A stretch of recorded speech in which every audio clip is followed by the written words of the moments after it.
Hello, welcome back to Riftfall Studio. It's Neil today and we're going to be doing another basing video. I've been asked a few times after posting on social media about the bases I did for the Knight armages for House Mamaragon. Anyone who's following that project series, there is another video coming, I promise. I've just been waylaid by real life stuff. That's these shoreline or rocky, craggy bases I was doing. I'm going to replicate that now in a tutorial on the base you see in front of you. So what do we need for this? Tools of the trade. We need some cork bark like this. This is something that Rick from the studio put me onto. Buy from Amazon, a big, well, reasonable sized bag really.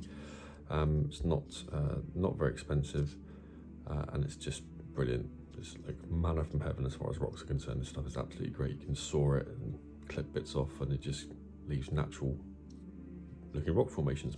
So we need some of that. Other tools of the trade for today are going to be trusty super glue, all equally trusty PVA glue. I'm going to be using a little bit of this Vallejo earth texture. Any sort of pot of texture paint will do. This is just what I have, so using that. Probably some good old-fashioned sand.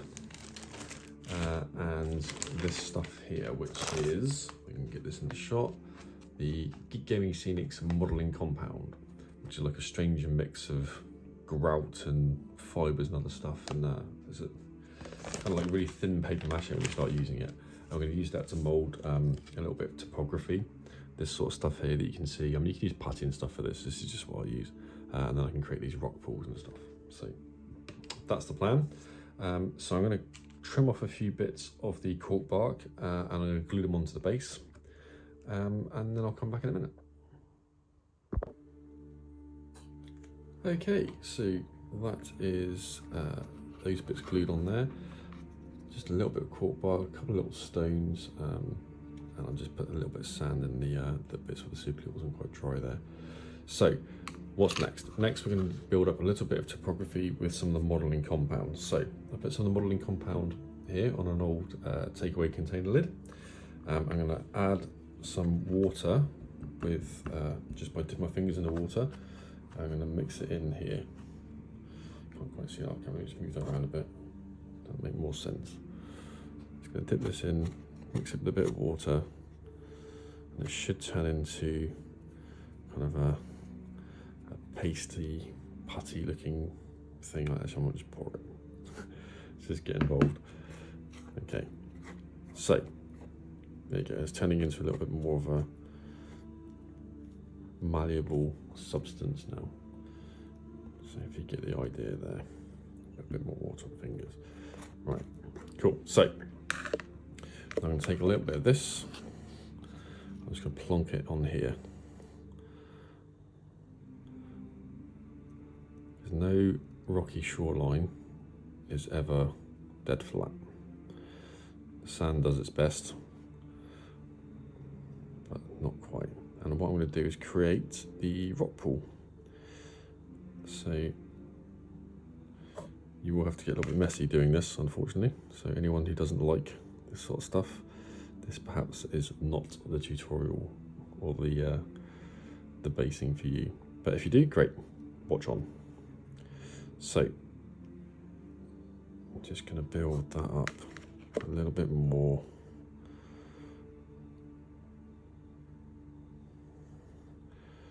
I'm going to put my rock pool here, see, that's where it's going to be. And I'm just going to add a little bit more, oops, that was not quite set, in there, go down. Okay, right, so you get the idea. I'm going to finish this off camera and then probably add the texture paste to the areas where this compound is not going to be, and then I'll be back in a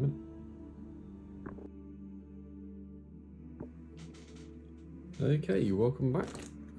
That has now mostly dried, and as you can see, I've now gone around the edge of the base there with the texture paste, just using the texture spreader, just mashing that into the edges, and I'm now going to add a little bit of PVA and sand onto the modelling compound area. just to give that extra bit of texture, and so there's no kind of hard line between the texture from the texture paste and the lack of texture from the modeling compound. So I'm going to do that now. Just going to add just a few dollops of PVA just around here. This stuff is usable pretty much. You can work with it after a couple of minutes, it's not too bad. There are other compounds that aren't as forgiving, but this one is really good. So this is from Geek Gaming Ceilings, I think I said, which used to be formerly Luke's APS. You probably find them on YouTube. They do a whole host of really good products, a lot of which I've started using for this sort of thing. And they're very, very good. Thoroughly recommended. So there you go. Just a little bit there. I'm going to grab a little bit of sand and I'm just going to chuck it over all over the place. Hopefully it will naturally settle in some of the other areas as well that's still a bit wet. Just going to shake off the excess.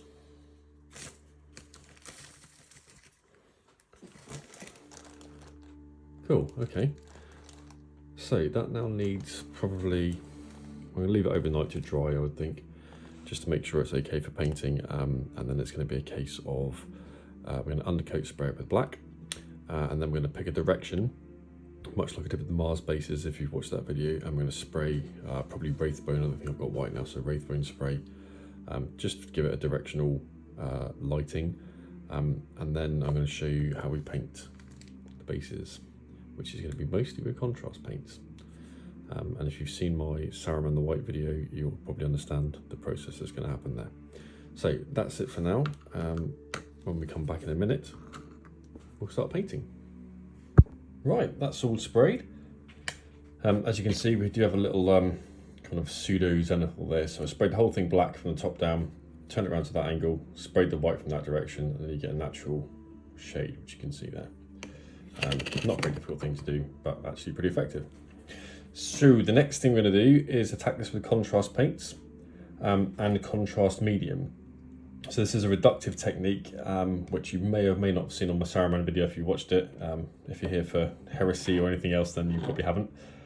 But essentially it is using contrast paints like this and contrast paints like this and putting a blob on, and then using a contrast medium straight through the top to just dilute it down, and you get a kind of, with the pre-shade there, you get like a 3 highlight effect almost. It's actually very clever, and it results in this. And then we'll do the rock pools later on, but we just want to do the basic kind of volcanic-y shoreline rock effect, and they tend to be fairly multicolored. So we're using Agarose dunes, we're using wildwood, I think. Not sure I used that last time actually. Gorgrunter fir, Basilicanum grey, Griffcharger grey, Rattling grime, and I'm going to use a couple of washes which are Athonian camo shade, Colia green shade, and I might try a bit of warp lightning just to add a bit of green to the rock pool. I haven't done that before, so it'll be an experiment. When all that's dry, we're going to then dry brush the darker areas with Dryad bark. I'm going to dry brush the lighter areas with a Shabti bone. Now, it is possible to go too light with this, and if that's the case, it doesn't affect it too much. It won't be a big problem, but you do need to try and be careful you don't oversaturate the contrast medium and end up with a bit of a mess. So I'm going to start always light to dark. So we're going to start light first. I'm just going to put this in random patches in places where we think it looks good. So I'm going to start down here. Just a little blob of contrast paint in there. And I'm going to put a little blob of contrast paint over here. And a little bit in there. So that's the Agarose dunes. Okay, and then immediately hit that with contrast medium to make that flow out. Push it away from the other areas. And a little bit more over here. Just get it off the rocks. We want it, but it's going to act like a tint essentially. And then a little bit over here. Just spread it out So you're kind of effectively wet blending, I guess, is what I'm trying to get to in a roundabout sort of way.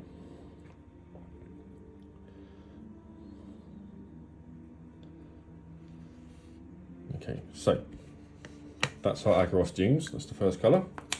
We're going to go straight into the next colour, which, looking at these, probably is going to be Grunter Fur.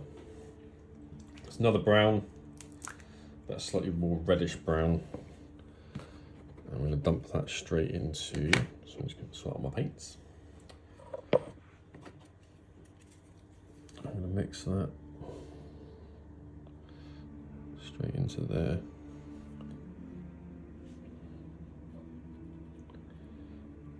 A little bit into there. Just around the base of this rock as well.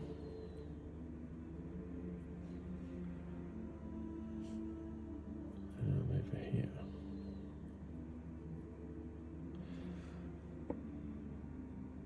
And I've done up a little bit, I think, on this rock.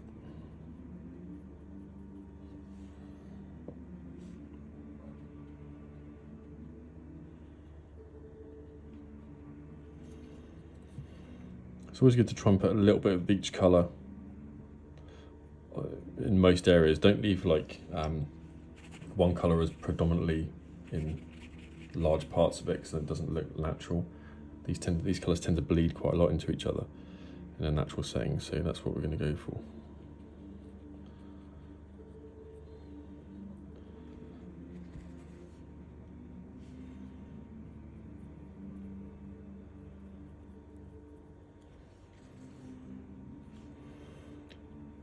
Of course, you can just use straight contrast paint out of the pot and blend, so you don't have to do this.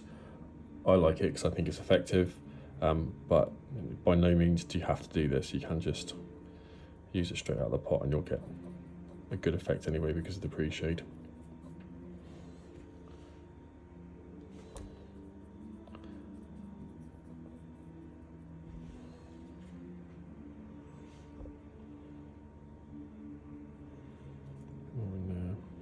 More in there, I think. You can kind of see that effect there. When you wick it away, you do get that strange little tint. Cool, so that's our Grunter Fur. Now this will take a bit of a time to dry. As you can probably see, it gets quite wet as you go. So let's go for, I think we'll go for the Griff Charger next. You'll see also probably that I'm moving away from the rock pool a little bit. That's because I want it to be primarily green. So silicone and grey, we'll put a dollop of that in there. Oh, silicone, sorry, Griff Charger, beg your pardon. Griff Charger grey.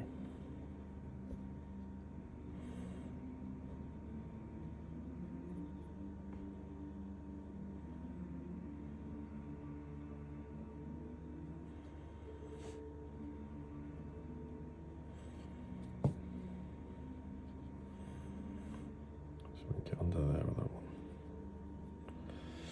The contrast medium will help this all flow anyway.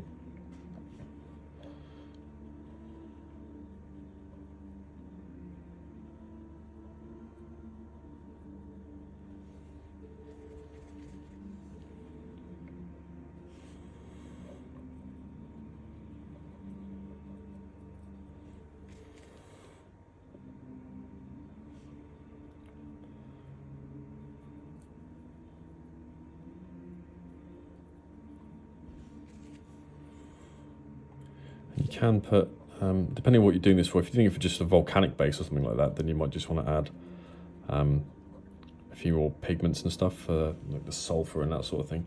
If you're doing like I'm doing for a rocky shore, then you can add sort of things to represent seaweed and just those kind of marine plants.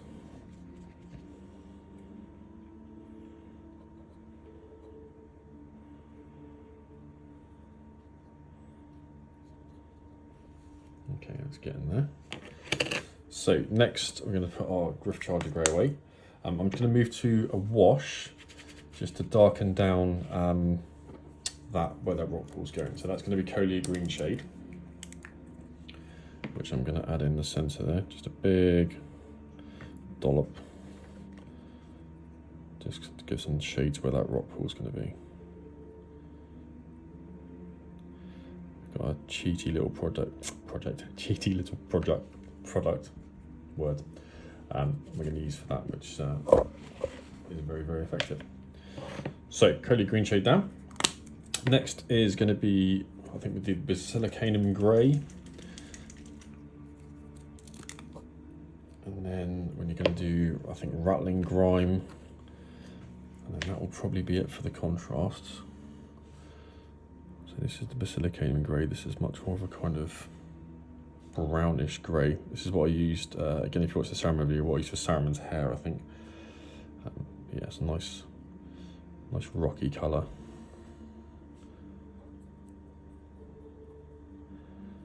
Maybe you sat at home thinking, I don't know what you're talking about, Neil, this looks a mess. Believe me, when it dries, it doesn't.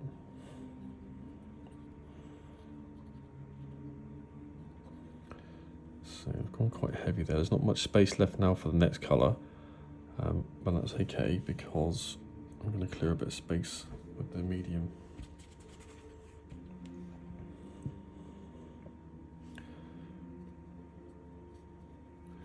And you'll get that, hopefully, kind of blend and bleed.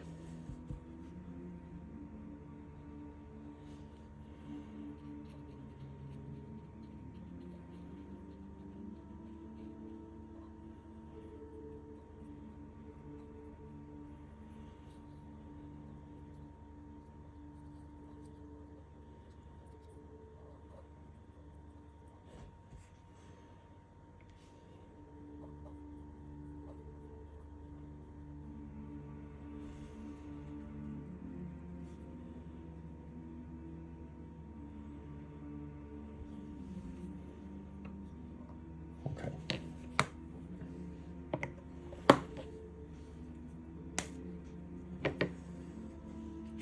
So the last one I've got is Rattling Grime, but to be honest, I think maybe I'll let that dry.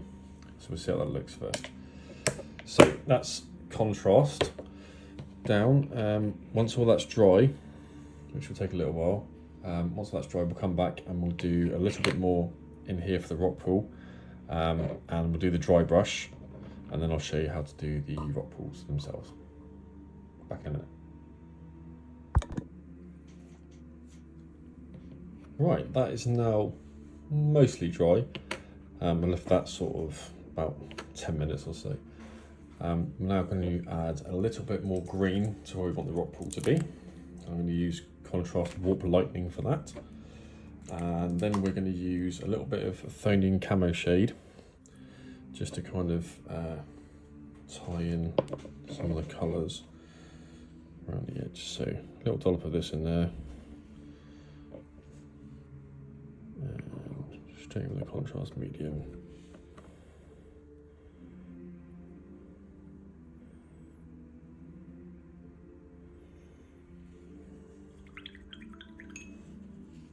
Rinse that brush straight out. Thank you very much. Okay, I'm going to leave that now a few more minutes to dry. Actually, do you know what? No, I won't. No, I won't. I'll go straight in with the camo shade as we're here, and we will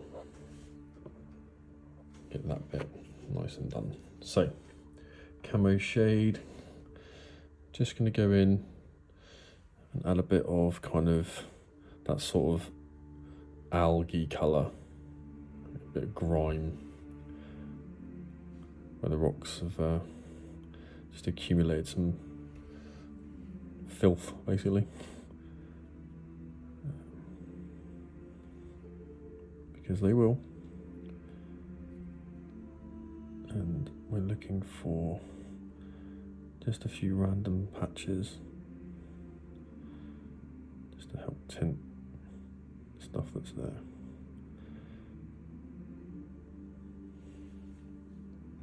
Okay, right, now we'll leave that to dry a few minutes, and then we'll come back and see what it looks like. Welcome back. Now that's been drying again about 10 minutes. I got bored, so I painted the rim as well. now we're going to move on to the dry brushing. I'll just find a brush, that is.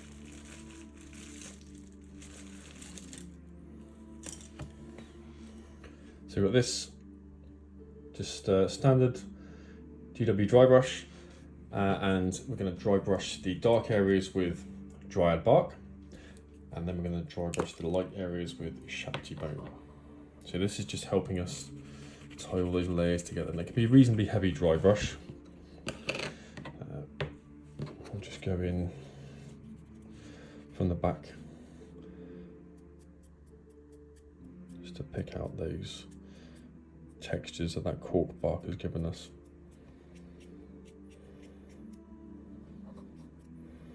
We're on the base. The base might still be a little bit wet, so be careful. Just make sure it's going in the right direction. That's the important part.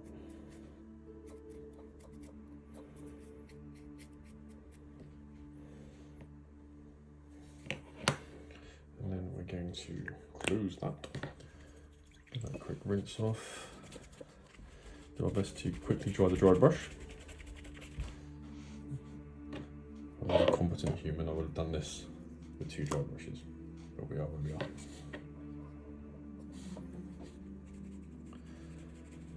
So we will go around now and do the shapty bone.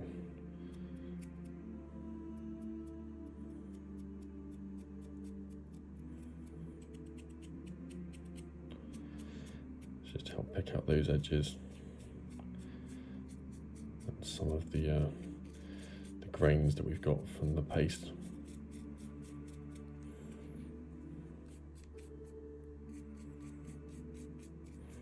So you can always add extra bits and bobs to this, be it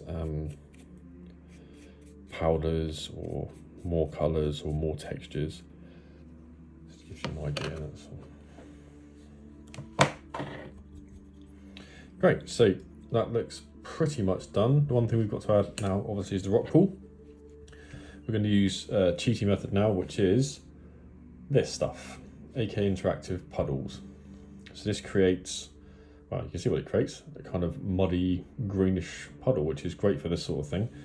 I'll probably just use this for this demo, but I also have the AK still water diorama acrylic, and for bigger rock pools, like the ones I used on like this guy's base, this stuff's good for layering. So you put a dark green in like we've done on the base, and then you use some of the AK puddles, and then you use one that's dry, you use some of this on top, and it gives you that sort of depth, or the illusion of depth I should say. So we're going to go straight in with the AK puddles, and this is just a case of dolloping it in like that. Now it is supposed to be quote unquote self-leveling.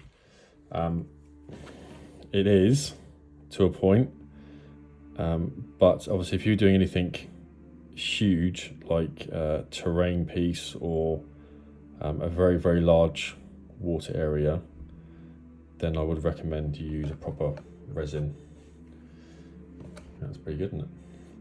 So this stuff takes, if you do it any more than a couple of mil at a time, it takes a heck of a long time to dry. I would probably leave this now overnight, then come back and see what it looks like tomorrow, which is what I will do. And we'll take a still tomorrow when it's finished. But otherwise, that's pretty much it.